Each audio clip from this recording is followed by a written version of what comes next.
നമുക്ക് സന്തോഷ് വർഗീസിലേക്ക് പോകാം. സന്തോഷ് വർഗീസ്, നേരത്തെ മേരി ജോർജ് ചൂണ്ടിക്കാണിച്ചൊരു വസ്തുത കേരളത്തിലെ പൊതുമേഖലാ സ്ഥാപനങ്ങളെ സംബന്ധിച്ച് ഉദാഹരണ സഹിതമാണ് മേരി ജോർജ് ചൂണ്ടിക്കാണിച്ചത്. എങ്ങനെ പ്രതികരിക്കുന്നു?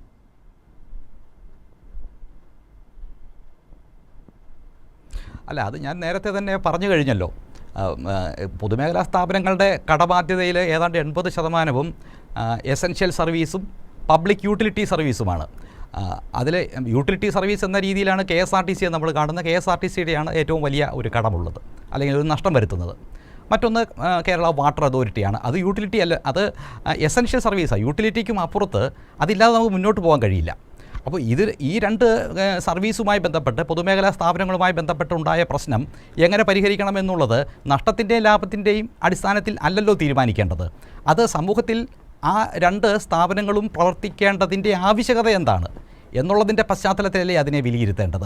ശരിയാണ്, അതിൻ്റെ പ്രവർത്തന കാര്യക്ഷമതയൊക്കെ നമുക്ക് വർദ്ധിപ്പിക്കേണ്ടതുണ്ട്. അത് വർദ്ധിപ്പിക്കുന്നതിനെക്കുറിച്ചുള്ള തുറന്ന ചർച്ചകൾ നമുക്ക് നടത്തുകയും ചെയ്യാവുന്നതാണ്. ആ രീതിയിൽ ഒരു പ്രവർത്തന കാര്യക്ഷമത വർദ്ധിക്കുമ്പോൾ കുറച്ചുകൂടിയൊക്കെ കാര്യങ്ങൾ മെച്ചപ്പെടുമായിരിക്കും. പക്ഷേ എന്ന് കരുതി അതിൻ്റെ പേരിൽ അതെല്ലാം തന്നെ നമുക്ക് സ്വകാര്യവൽക്കരിക്കാനോ അത് മോശമാണെന്നോ പറയാൻ കഴിയില്ല. എനിക്ക് ഒരു കാര്യം കൂടി പറയാനുണ്ട്. ഞാൻ കഴിഞ്ഞ എൻ്റെ അവസരത്തിൽ ഞാൻ സംസാരിച്ചത് ഈ സ്വർണ്ണത്തിൻ്റെ മുകളിലുള്ള GSTയെ കുറിച്ചാണ്. അപ്പോൾ അത് പറഞ്ഞ് പൂർത്തിയാകുന്നതിന് മുമ്പ് തന്നെ പോകേണ്ടി വന്നു. അതുകൊണ്ടുകൂടിയാണെന്ന് തോന്നുന്നു ടീച്ചർ അത് വേണ്ടത്ര ശ്രദ്ധിച്ചിട്ടില്ല. കാരണം ഈ സ്വർണ്ണത്തിൻ്റെ GSTയുമായി നമുക്ക് വളരെ വ്യക്തമായിട്ട് തന്നെ കാര്യം മനസ്സിലാക്കേണ്ടതുണ്ട്. GST ഒക്കെ ഡെസ്റ്റിനേഷൻ ബേസ്ഡ് ടാക്സ് ആണെന്ന് ടീച്ചറെ ആർക്കും അറിയത്തില്ലാത്തത്. ടീച്ചർ അത് ശ്രദ്ധിച്ചില്ല. അതുകൊണ്ടാണ് എങ്ങനെയാണ് ഈ സ്വർണ്ണ വ്യാപാരിക്ക് സ്വർണ്ണം വിൽക്കുമ്പോൾ ആ നികുതി പിരിക്കണമെന്നും അത് കൃത്യമായി സർക്കാരിലേക്ക് തിരിച്ചടയ്ക്കണമെന്നും നിർബന്ധിതമാക്കുന്ന സാഹചര്യം എങ്ങനെയാണ് ഉണ്ടാകുന്നത്? അതുണ്ടാകണമെങ്കിൽ ഈ സ്വർണ്ണ വ്യാപാരിക്ക് input tax credit ITC claim ചെയ്യണമെന്നുള്ള നിർബന്ധിതമായൊരു സാഹചര്യം ഉണ്ടാകുമ്പോഴാണ് കൃത്യമായി നികുതി പിരിക്കുകയും അതിൻ്റെ വിശദാംശങ്ങൾ ആ പോർട്ടലിലേക്ക് അപ്ലോഡ് ചെയ്യുകയും ഒക്കെ ചെയ്തതിന് ശേഷമാണല്ലോ അദ്ദേഹത്തിന് ഇൻപുട്ട് ടാക്സ് ക്രെഡിറ്റ് ക്ലെയിം ചെയ്യാനായിട്ട് കഴിയുന്നത്. പക്ഷേ ഈ സ്വർണ്ണ വ്യാപാരിക്ക് ലഭിച്ച ഈ ആഭരണം, സ്വർണ്ണത്തിൻ്റെ ആഭരണം, അതിന് അദ്ദേഹം നികുതി കൊടുത്തിട്ടില്ലെങ്കിലോ? അതിനെങ്ങനെയാണ് നികുതി കൊടുക്കാതെ? അപ്പോൾ അയാൾ നികുതി കൊടുത്തിട്ടില്ല എങ്കിൽ പിന്നെ ആ ഇൻപുട്ട് ടാക്സ് ക്രെഡിറ്റ് അദ്ദേഹത്തിന് സ്വീകരിക്കാൻ കഴിയില്ലല്ലോ. അപ്പോൾ എങ്ങനെയായിരിക്കും ഈ സ്വർണ്ണ വ്യാപാരിക്ക് ഈ ശരിയായ ചാനലിലൂടെ അല്ലാതെ സ്വർണ്ണം ലഭിക്കുന്നത്? സ്വർണ്ണത്തിൻ്റെ ഉൽപ്പാദനം, ഈ ആഭരണത്തിൻ്റെ ഉൽപ്പാദനം നടക്കുന്ന മാനുഫാക്ചറിങ് യൂണിറ്റ്സ് ഉണ്ട്. അവിടെ നിന്ന് ഇത് നികുതി അടച്ച് രേഖകൾ സഹിതമായിരിക്കണം പുറത്തിറങ്ങേണ്ടത്. മാനുഫാക്ചറിങ് യൂണിറ്റിന് ആ വ്യവസ്ഥ ഉണ്ടാകുന്നത് എപ്പോഴാണ്? അദ്ദേഹത്തിന് സ്വർണം അസംസ്കൃത സ്വർണം ലഭിക്കുന്നതും രേഖകളുടെ അടിസ്ഥാനത്തിൽ നികുതി അടച്ചതിന് ശേഷമായിരിക്കും ആണെങ്കിൽ മാത്രമാണ് ഈ മാനുഫാക്ചറർക്കും ഇൻപുട്ട് ടാക്സ് ക്രെഡിറ്റ് ക്ലെയിം ചെയ്യാനായിട്ട് കഴിയുന്നത്. അപ്പോൾ ഇതൊരു ചെയിനാണ്, ഇതൊരു ചങ്ങലയാണ്. ഈ ചങ്ങല ഉണ്ട് എന്നുള്ളത് കൊണ്ടാണ് രാജ്യത്ത് GST നടപ്പിലാക്കിയപ്പോൾ കൃത്യമായി നികുതി ശേഖരിക്കുകയും പിരിച്ചെടുക്കുകയും അത് സർക്കാരിൻ്റെ പോർട്ടലിലേക്ക് കൃത്യമായി തന്നെ തിരിച്ചടയ്ക്കുകയും അങ്ങനെ അത് നമുക്ക് ശരിയായി അത് ശേഖരിച്ചെടുക്കാൻ കഴിയുകയും ചെയ്യുന്ന സാഹചര്യം അങ്ങനെയാണ് ഉണ്ടാകുന്നത്.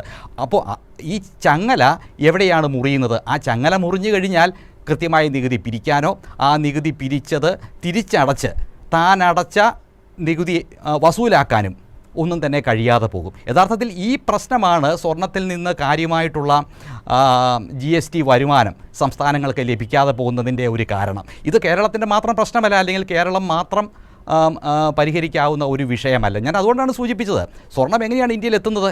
ഇന്ത്യയിലെ സ്വർണ്ണത്തിൻ്റെ ഉൽപ്പാദനം വളരെ കുറവാണല്ലോ. അപ്പോൾ സ്വർണ്ണം വെളിയിൽ നിന്ന് വരുന്ന സ്വർണ്ണമാണ്. അങ്ങനെ ഒരു ഇന്ത്യയിൽ എത്തിച്ചേരുന്ന അസംസ്കൃത സ്വർണം അത് ഉൽപ്പാദന കേന്ദ്രത്തിലേക്ക് എത്തുമ്പോൾ മുതൽ അതിന് രേഖയുണ്ടാകണം, അത് നികുതി അടച്ചിട്ടുണ്ടാകണം.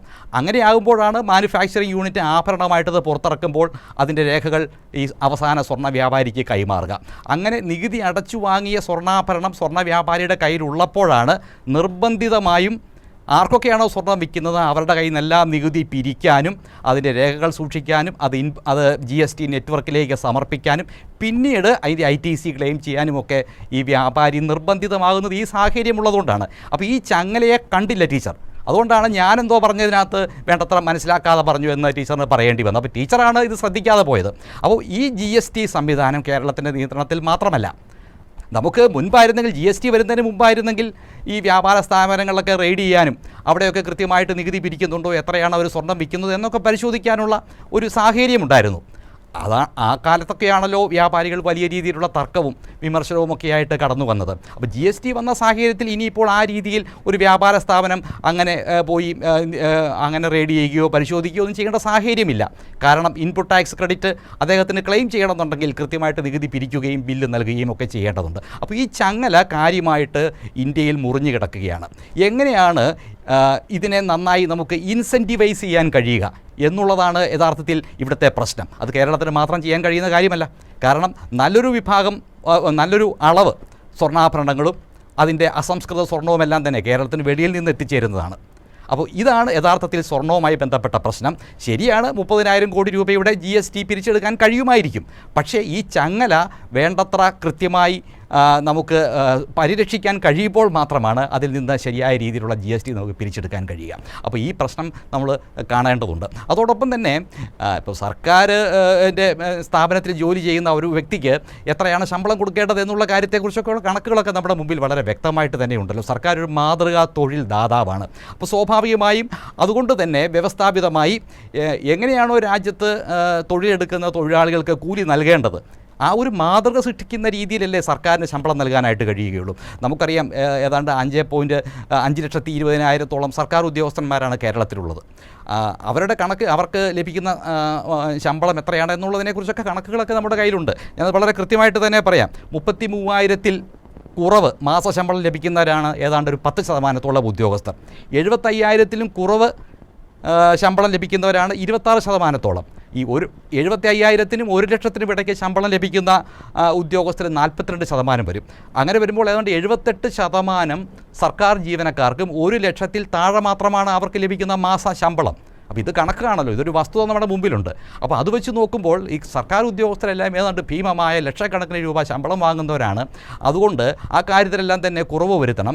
ശമ്പള പരിഷ്കരണം 10 വർഷത്തിലൊരിക്കൽ മതി എന്ന നിലപാടൊക്കെ സ്വീകരിക്കുന്നത് ഒട്ടും ഒരു അഭികാമ്യമായ നിലപാടായിട്ട് നമുക്ക് കാണാൻ കഴിയില്ല. മാത്രവുമല്ല, ഈ സർക്കാർ ജീവനക്കാർ എന്ന് പറയുന്നത് സർക്കാരിൻ്റെ പ്രവർത്തനത്തിന് ആവശ്യമായിട്ടുള്ള സംവിധാനങ്ങളാണ്. ഇപ്പോൾ ഈ സാമ്പത്തിക ശാസ്ത്രത്തിൻ്റെ സിദ്ധാന്തം എടുത്ത് നോക്കിയാൽ പബ്ലിക് ഫിനാൻസിൻ്റെ തിയറിയിൽ ആരാണോ പബ്ലിക് ഗുഡ്സ് പ്രൊഡ്യൂസ് ചെയ്യുന്നത് എന്ന് വെച്ചാൽ സ്വകാര്യ മേഖലയ്ക്ക് ഉൽപ്പാദിപ്പിക്കാൻ കഴിയാത്ത ചരക്കുകൾ, അതാരാണോ ആർക്കാണോ ഉൽപ്പാദിപ്പിക്കാൻ കഴിയുന്നത് അത് സർക്കാരിന് മാത്രമാണ് ഉൽപ്പാദിപ്പിക്കാൻ കഴിയുന്നത്. അവിടെ സർക്കാർ സജീവമായി ഇടപെടണം എന്നുള്ളതാണ് ഈ സാമ്പത്തിക ശാസ്ത്രത്തിൻ്റെ ഉൾക്കാഴ്ച. അപ്പോൾ അങ്ങനെയാണ് ലോ ആൻഡ് ഓർഡർ കടന്നു വരുന്നത്.